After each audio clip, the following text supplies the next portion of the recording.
Ce soir, je vous parle de 4 réflexes. Puis, moi, j'ai le goût de donner cette conférence-là tout de suite. Pourquoi? Parce que ces 4 réflexes-là fondamentaux, ils vont vous accompagner tout au long de votre automne, tout au long de notre défi, tout au long de votre processus.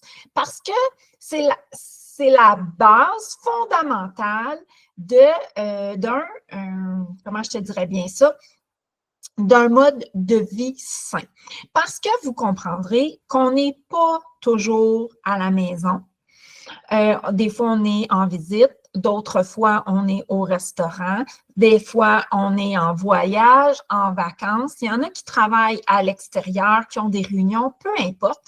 Ça nous amène certaines fois à être pas avec notre pèse alimentaire, notre balance alimentaire, nos temps à mesurer, notre programme, peu importe.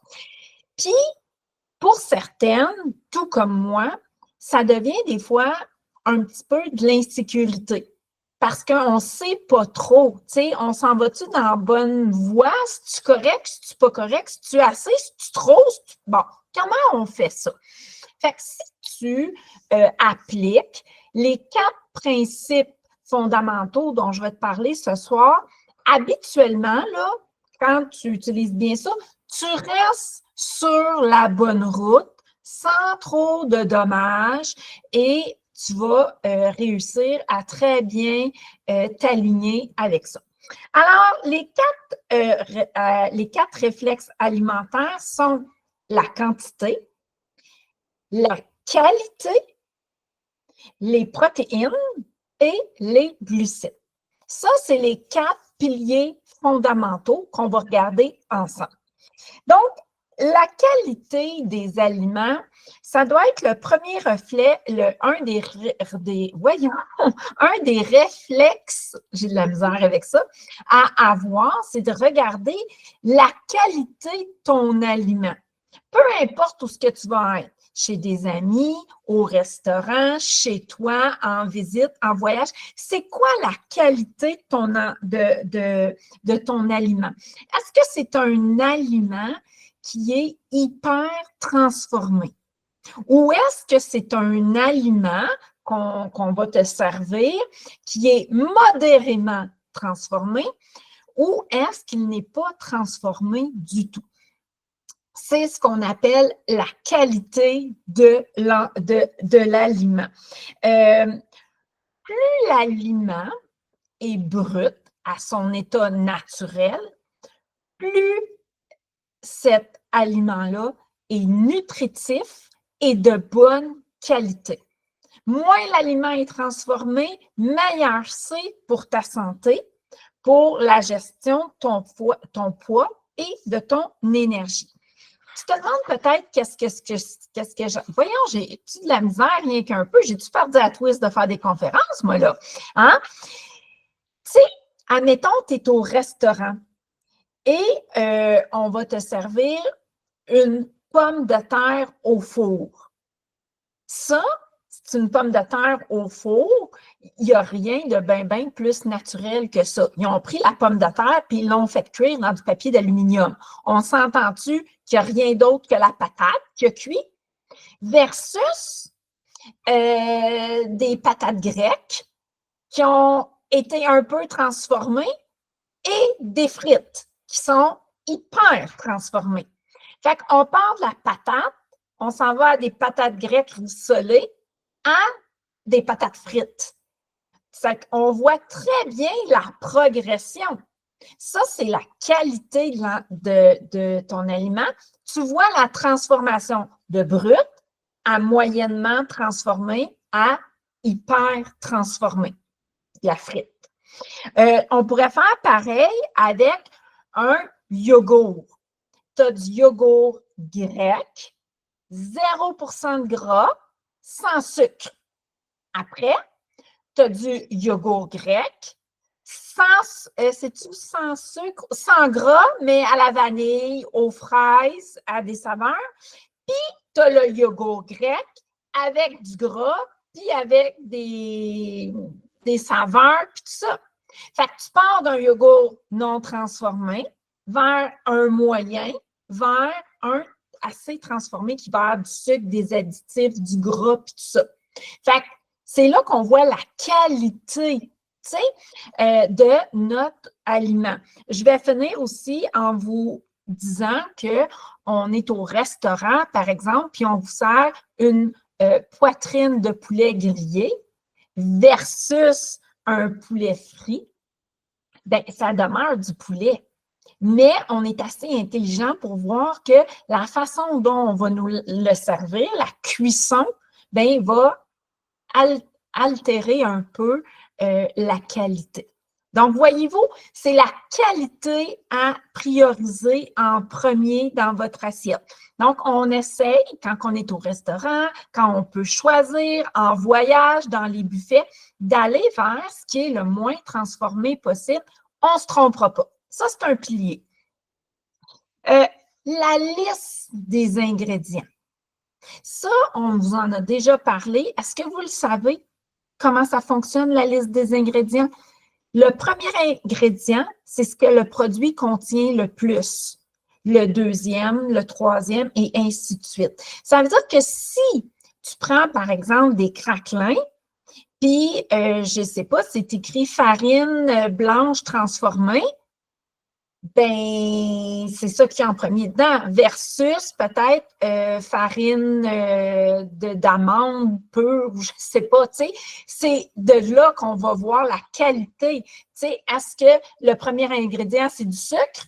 Ben, tu sais bien que si c'est du sucre, le produit est composé presque à 80-90% de sucre. C'est vraiment très transformé. Si, regarde bien ça, du beurre d'arachide, tu as le beurre d'arachide naturel. Si tu regardes les ingrédients, c'est écrit arachide. Il n'y a rien d'autre. Mais si tu prends celui avec les deux petits bonhommes dessus, là, les petits oursons, là, bien là, ça commence. Arachide, puis ça continue plein d'ingrédients. Ça veut dire que c'est transformé. Moins que la liste est grande, puis plus que tu peux comprendre. Ça aussi, c'est important sur la qualité. Quand tu comprends, tu sais, tout ce qui est en zin, in, on, ça, là, quand on ne comprend pas rien, là, c'est parce que notre corps ne le comprend pas plus non plus, qu'on ne le digérera pas bien. D'accord? Fait que ça aussi, c'est important. Et se poser une question toute simple. Est-ce que c'est proche de sa forme naturelle?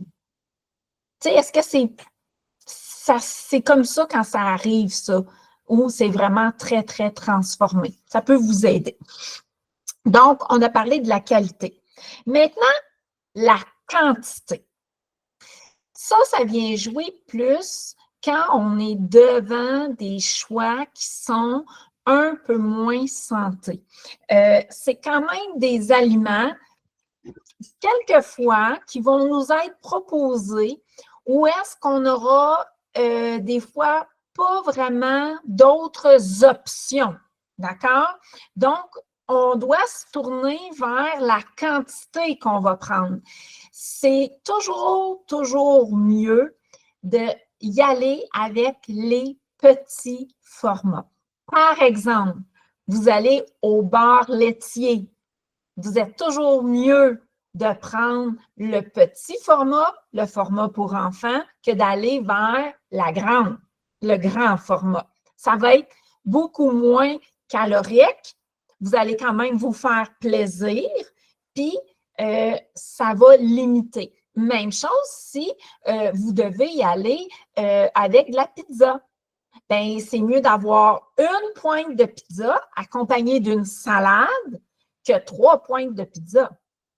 Vous allez combler votre appétit en ayant de la salade, de la verdure avec ça. Comprenez-vous? Donc, c'est aussi, quand on parle de quantité, ben, on est mieux des fois de manger 2 morceaux de chocolat noir, un bon chocolat, qu'une tablette de chocolat caramel full transformé, full sucre. Tu sais, c'est dans la quantité des fois qu'on peut aller s'aider quand on est devant des choses où, ben, on n'a pas, tu sais, je veux dire, il n'y a pas tant de négociations à faire, puis on est devant le fait. Tu sais, tu arrives chez Denise, puis Denise a fait des hot dogs. Puis, ben, il faut bien que tu manges, là. Hein? Faut bien que tu manges. Fait que des fois, il vaut mieux manger ton hot dog accompagné de crudités qu'elle a, puis tout ça, que d'en manger 3 hot dogs. Donc, essayez d'aller voir ces choses-là. Puis, quand vous êtes invité, là, vous pouvez apporter, tu sais, raconter des petites excuses aussi. Hey, j'ai fait une grosse salade. J'avais assez de salade chez nous, je ne savais plus quoi faire. J'allais l'acheter, puis j'ai pensé que vous seriez content que j'amène ça à soir. Je vais te dire là, que dans le fond, tu as tout préparé cette salade-là parce que toi, tu voulais avoir de la salade aussi à ton souper, là, tu sais, ou une belle assiette de crudité. Hey, j'avais le goût de vous faire plaisir. C'est le temps des légumes, j'en ai, je ne sais plus quoi faire avec. Puis je me suis dit que ça serait le fun pour tout le monde. Bang, c'est fait, tu sais. Fait qu'on peut s'aider de cette façon-là. La question à vous poser quand on est dans la quantité face à des aliments qui peuvent nous jouer des tours, c'est de se dire, est-ce que la quantité que je suis en train de manger me rapproche de mon objectif? Est-ce que la quantité que je suis en train de manger me rapproche de mon objectif? Il y a quelqu'un aujourd'hui en suivi qui m'a dit, j'ai mangé un cornet. Ben oui, j'ai mangé un cornet, je l'ai assumé, c'était super bon, j'ai pensé à toi, puis tout ça. Bien, est-ce que cette quantité-là te rapproche de tes objectifs? Ben oui, tu en as mangé un. Mais si tu en as mangé 5 dans ta semaine, est-ce que cette quantité-là te rapproche de tes objectifs? La réponse, c'est non. Donc, ça, c'est d'y aller encore une fois dans ce bel équilibre-là. Si tu me dis que tu as mangé 5 cornets dans tout ton été, tu l'as l'affaire, chapeau. Mais 5 par semaine, vois-tu, ça ne t'amènera pas vers tes objectifs. D'accord? Fait que la quantité. Des fois, l'autre chose pour vous aider quand vous êtes au restaurant, visualiser votre assiette. Moi, ce qui m'a beaucoup, beaucoup aidé à visualiser mon assiette, parce qu'à un certain moment donné, dans mon travail, j'étais dans des conférences à 4-5 fois par semaine, puis c'était des buffets ou des services à l'assiette. Puis sais-tu à quoi je me référais? Je me référais au petit repas mince à vie qu'on reçoit. Tu sais, le petit rectangle là, en plastique. Bon, quand on le reçoit, puis que tu as le petit morceau de pain de viande, tu as ton petit légume, tu as ton petit riz, bien, j'essayais de visualiser ça. Puis dans mon assiette au restaurant, bien, un peu les affaires pour essayer de visualiser cette petite barquette-là. Visualiser un peu. Puis ce qui va vous aider beaucoup, c'est vraiment la règle de la main.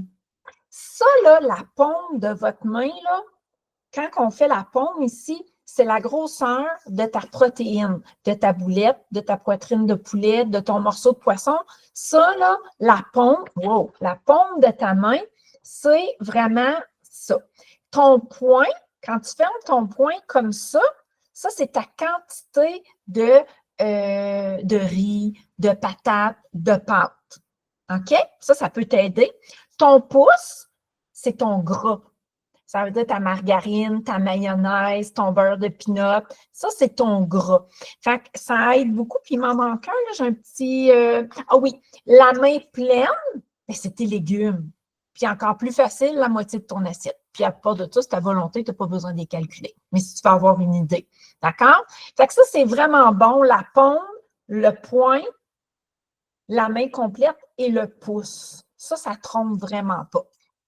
Fait que c'est les quantités. On a vu la qualité, on a vu la quantité. Maintenant, les protéines. C'est pas compliqué.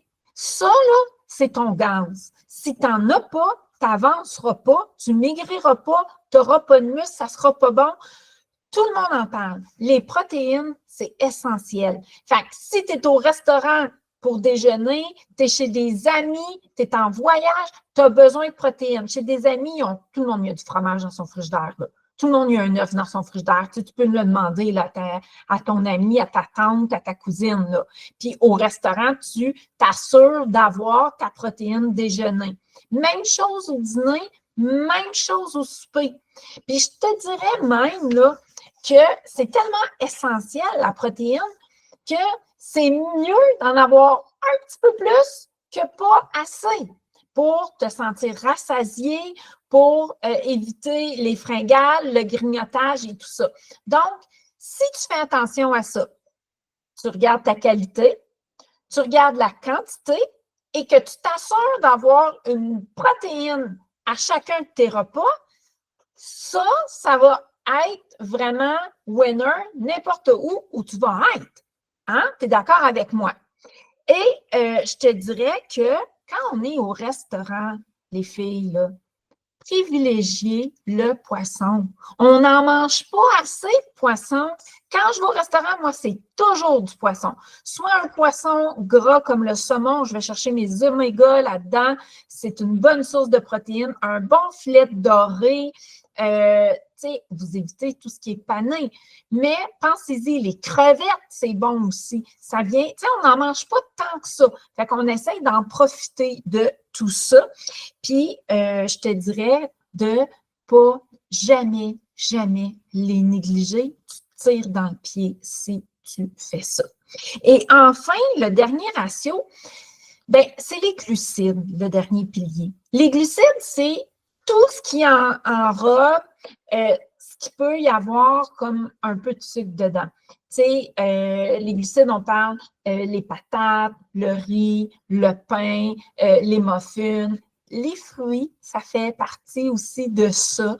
Tout ce qui est là-dedans, dans cette famille-là, c'est important de s'assurer de ne pas trop en prendre non plus.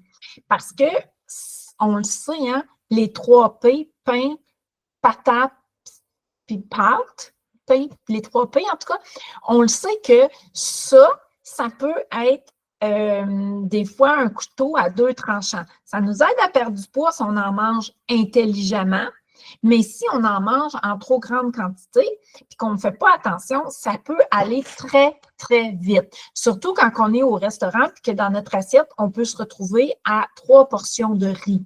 Hein? On peut se retrouver même avec des pâtes 3 portions, 4 puis 5 portions. Là. Moi, je regarde des fois les assiettes de spaghettis là, ou de choses comme ça qui servent. Là, ça n'a pas de bon sens. Là. On en aurait pour 2 semaines, nous autres, mes amis. J'exagère peut-être, mais quand même de faire attention à ça. Puis, il faut faire attention aussi à tout ce qui est ce qu'on appelle des glucides vides. Ça n'apporte rien, ça. Frites, pain blanc, muffins, Tim Hortons, muffins achetés, les biscuits, les desserts ultra sucrés. Ça, là, c'est juste bon dans la bouche. That's it. Ça n'amène rien de bon à nulle part à part là. C'est tout. Fait qu'on essaie d'éviter ça ou sinon, on y va avec notre pilier de la quantité. On limite notre quantité. Donc, on y va vraiment avec des choses qu'on nous a enseignées à Mince à Vie. Un bon pain brun, un pain entier, des muffins faits le plus possible maison avec des bonnes farines, des bonnes céréales, des pâtes de blé entier, du riz sauvage, du riz brun. Tout ça, c'est merveilleux. Savez-vous pourquoi c'est si bon?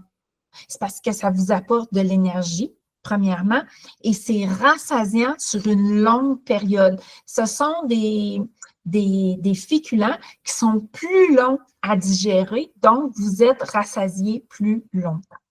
Ça, c'est les 4 piliers quand vous n'avez pas le contrôle, quand vous n'êtes pas à la maison. Donc, je vais les répéter. Vous avez la qualité de votre nourriture, la quantité de votre nourriture, quand ce n'est pas adéquat, vous allez faire attention à quoi? Vos protéines en bonne quantité et, bien sûr, les glucides, à y aller avec intelligence parce que ça va vite. Certaines fois, on peut les dépasser. Donc, c'était vraiment les 4 réflexes à avoir cet automne, tout au long de votre cheminement, quand vous n'êtes pas dans votre contrôle. Ça aide à se dire, bien, je me sécurise avec ça. Tu sais, ça a-tu du bon sens? Est-ce que ce que je suis en train de manger m'éloigne ou me rapproche de mes objectifs? Ça va être vraiment, comment je dirais bien ça, aidant, sécurisant, puis ça va vous donner une balise, des certaines limites quand vous êtes à l'extérieur. Puis je trouvais ça important de vous donner ça dès ce soir.